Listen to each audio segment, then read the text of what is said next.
තමන්ගේ ගෙදර විකුණනවා කියන එක ලොකු ඩිසිෂන් එකක්නේ. ඉතින් කොච්චර අමාරුද ගේ ගත්තේ. ඒ වගේම තමන් හම්බ කරපු සල්ලි වලින් වැඩි කොටසක් මාස් පතා ගෙවුව මෝගේජ් එක ගෙවන්නේ. එන ඔක විකුණනකොට තියෙන ඔබ්ජෙක්ටිව් තමයි දැන් බය කෙනෙක් ඔය ගෙදරට ඇවිල්ලා එයා ඔකට ඉමෝෂනලි ඇටච් වුණොත් නේ ඔය ගෙදර ගන්නෙ. වාත් එහෙම නෙවෙයි ගත්තේ ගන්නකොට නේද? ඒතර බය ඉමෝෂනලි ඇටච් වෙන්න නම් ඔයගේ නියුට්‍රල් ගයක් වෙන්න ඕනේ.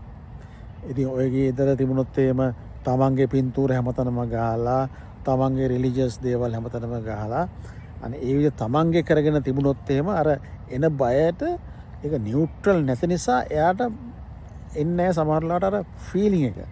හරි ඉම්පෝටන්ට්. මොකද බය කෙනෙක්ට තමන්ගේ කරගන්න කියන ආසාව ආවොත් තමයි එයා ඊට පස්සේ ඔය ගෙදරට ඔෆර් එකක් අරගෙන එන්නේ. ඒක තමයි වැඩි ගාණක් දීලා හරි ඔය ගෙදර ගන්න යන්නේ. හින්දා ඉතින් හෝම් ඕන කෙනෙක් දේවලන් හෝම් ඕන ඩිරෙක්ට්ලි ගේ විකුණන්නේ නැහනේ. වෙන කෙනෙක්නේ ඔයගේ විකුණන්නේ.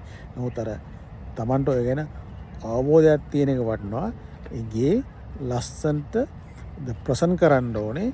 එතකොට තමයි අර එන බය ඔක ඉමෝෂනලි ඒකට ඇට්‍රැක්ට් වෙලා ඒක තමන්ගේ කරගන්න යන්නේ. ඔෆරයක් අරන් එන්නේ. වැඩි ගාණක් ඉතින් සමහරවිට ගේ ගන්න යන්නේ ඒක තමන්ට ඒක කරගන්න ඕන හින්දා.